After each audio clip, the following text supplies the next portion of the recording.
दोस्तों कई बार क्या होता है, आप किसी से प्यार करते हो और उससे पूरे शिद्दत से चाहते हो, लेकिन वो आपके प्यार की कदर नहीं करती। वो बस आपको अपने पीछे भगाती है और आप उसके पीछे भाग भाग के एकदम थक चुके हो। आप उसे रियलाइज़ करवा चुके हो कि यार मैं तुमसे बहुत ज़्यादा प्रेम करता हूँ, यार मैं तुम्हारे अलावा किसी और लड़के को देखता भी नहीं हूँ, मगर फिर भी उसको रियलाइज़ नहीं हो रहा है। वो फिर भी आपके प्यार की कदर नहीं कर रही है। और दोस्तों ऐसा अक्सर तभी देखा जाता है जब आप उस लड़की को ये जताते हो कि आप वेले हो, आपके पास में कोई काम धंधा नहीं है सिवाय उसको इम्प्रेस करने के, आप सिर्फ उसके पीछे ही पड़े रहते हो। तभी ये सिचुएशन अक्सर देखने को मिलता है कि वो आपके प्यार की कदर नहीं कर रही है या फिर वो आपके प्यार को समझने ही नहीं चाह रही है। अब उस सिचुएशन में आपको क्या करना चाहिए, अगर आपको ये सब जानना है तो इस वीडियो को एंड तक ज़रूर देखते रहिएगा। और अगर अभी तक आपने वीडियो को लाइक नहीं किया है तो लाइक भी ज़रूर कर दीजिएगा।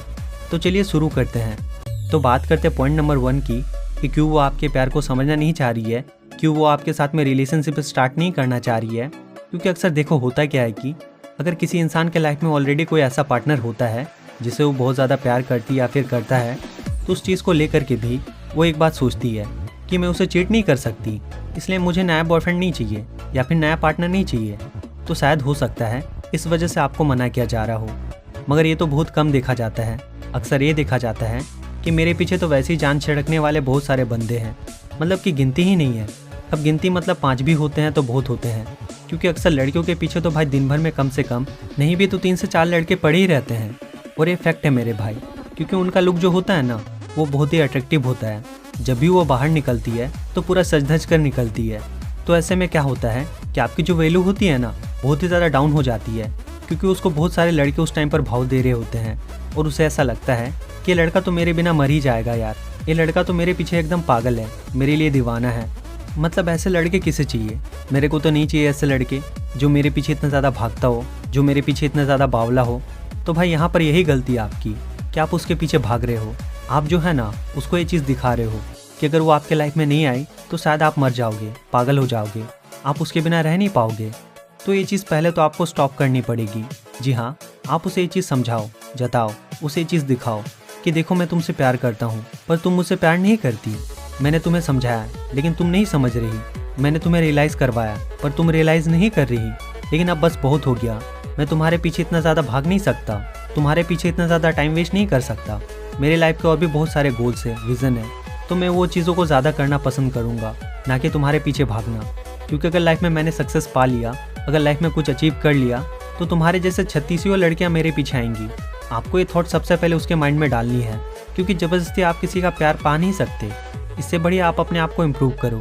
इससे बढ़िया आप उसे ये रियलाइज़ करवाओ कि नहीं यार, मैं वैसा लड़का नहीं हूँ, मेरे को जितना भागना था मैंने भाग लिया, अब बस इससे ज़्यादा नहीं भाग सकता, अब इससे ज़्यादा टाइम नहीं दे सकता मैं तुम्हें। तो भाई आपके स्टेप्स लेने से अब कहीं ना कहीं उसको ये बात रियलाइज़ होगी कि मुझे ऐसा नहीं करना चाहिए था, उसे इतना ज़्यादा एटीट्यूड नहीं दिखाना चाहिए था, हर्ट नहीं करना चाहिए था। और हो सकता है शायद आपके इस बिहेवियर को समझने के बाद वो रोने भी लग जाए, क्योंकि अक्सर देखा जाता है फीमेल के अंदर में जो सेंसिटिविटी होती है ना, वो बहुत ही ज़्यादा होती है, वो बहुत ही जल्दी इमोशनल हो जाती है। इसलिए आपका ऐसा करना बहुत ज़्यादा ज़रूरी है।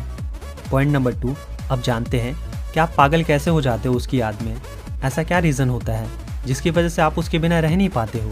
क्योंकि भाई आपको उसकी लत लग जाती है, आदत लग जाती है, क्योंकि आपको ऐसे थॉट्स आते हैं अपने माइंड्स में कि यार इससे कोई बेटर मुझे मिल ही नहीं सकती है, इससे ज़्यादा अच्छा नेचर मुझे दिख ही नहीं सकती किसी और में, इससे ज़्यादा खूबसूरत लड़की मुझे मिल ही नहीं सकती है।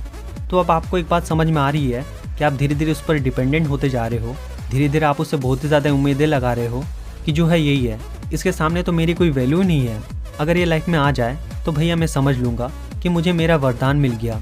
तो भाई ऐसा कुछ थॉट बन गया आपके माइंड में और ये चीज़ उसे दिख रही है।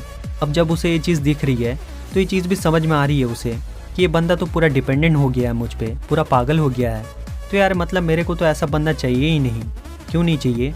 क्योंकि उसे अपने आप पर पूरा भरोसा है कि नहीं, मुझे इससे भी बेटर मिल सकता है, अच्छा मिल सकता है। तो भाई आपको ये गलती नहीं करनी चाहिए, क्योंकि एक स्मार्ट बंदा वही होता है जो अपने ऊपर में डिपेंडेंट होता है, किसी और पर डिपेंडेंट नहीं होता। क्योंकि आप ही बताओ, जब आप एग्ज़ाम देने जाते हो या कोई काम करने जाते हो तो आप किसी पर डिपेंडेंट होते हो क्या कि मेरे हिस्से का कोई काम कर देगा तभी मेरा काम कंप्लीट होगा? नहीं ना, आप तो खुद पर ही डिपेंडेंट रहते हो ना। तो भाई ये चीज़ सबसे पहले आपको समझनी पड़ेगी कि मुझे खुद पर ही डिपेंडेंट रहना है।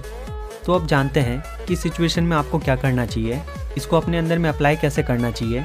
लेकिन इससे पहले आप मुझे एक बात बताओ कि सिर्फ आप ही क्यों उसके लिए मर रहे हो? आप ही क्यों उसके लिए पागल हो रहे हो, और आपको क्यों ऐसा लगता है कि आप उसके बिना नहीं रह सकते हो, उसके बिना आपका कोई महत्व ही नहीं है। तो देखो भाई, ऐसा इसलिए होता है क्योंकि कहीं ना कहीं आप उस पर डिपेंडेंट होते जा रहे हो, उससे अट्रैक्ट होते जा रहे हो।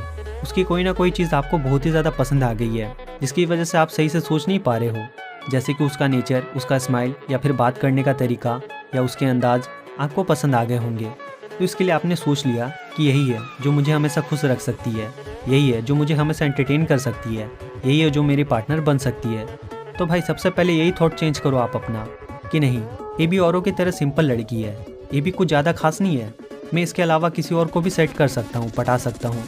मेरे पास मेरे दोस्त यार हैं, मेरी फैमिली है जिससे मैं बहुत ज़्यादा प्यार करता हूँ, और वो भी मुझसे बहुत ज़्यादा प्यार करते हैं, केयर करते हैं। और उन्हीं के लिए मुझे कुछ ना कुछ करना है, कुछ करके दिखाना है, उसके लिए मुझे जीना है। मतलब किसी एक के पीछे में मैं अपना लाइफ ख़राब नहीं कर सकता। तो आपको ये चीज़ सबसे पहले समझनी पड़ेगी कि किसी एक के होने ना होने से लाइफ रुक नहीं जाती। उसके अलावा भी बहुत सारे ऑप्शंस होते हैं, बहुत सारे लोग होते हैं जो आपको बहुत सारे इंपॉर्टेंस देते होंगे, वैल्यू देते होंगे, लेकिन आप उनकी कदर नहीं करते होंगे, उनको वैल्यू नहीं देते होंगे। तो भाई जब आप ऐसा करोगे तो आपको एक चीज़ देखने को मिलेगी कि आप उससे धीरे धीरे दूरियां बढ़ाते जाओगे, धीरे धीरे उसको जताते जाओगे कि मैं तेरे बिना मर नहीं जाऊँगा, पागल नहीं हो जाऊँगा। माना कि ऐसा हो सकता है कि इसमें थोड़ा सा टाइम लगे, मगर ये चीज़ करने के बाद आपको शायद देखने को मिल सकता है कि अब वो भाव खाना बंद कर रही है, और सामने से खुद ही वो आपको भाव दे रही है, लाइन दे रही है, इशारे कर रही है। और भाई आपके इतना कुछ करने के बाद भी अगर वो आपको कुछ भी नहीं इशारे दे रही है, आपसे भाव खा रही है, इग्नोर कर रही है, तो भाई जाने दो ऐसे को यार। क्योंकि जो आपके प्यार की कदर ही ना करे, वैसे को भाव देकर भला क्या ही फ़ायदा। क्योंकि जितना ज़्यादा टाइम आप उस पर वेस्ट कर रहे हो, उसकी जगह पर अगर आप किसी और पर ट्राई मारोगे तो शायद वहाँ पर आपको अच्छा सा रिस्पॉन्स मिल जाए। तो समझ रहे हो ना मेरे भाई कि मैं क्या कहना चाह रहा हूँ। तो दोस्तों आज के वीडियो में बस इतना ही। मैं उम्मीद करता हूँ कि आपको वीडियो पसंद आई होगी। वीडियो पसंद आई हो तो वीडियो को लाइक ज़रूर कर देना, और ऐसे और भी वीडियोस देखने के लिए हमारे इस चैनल को याद से सब्सक्राइब जरूर कर लेना।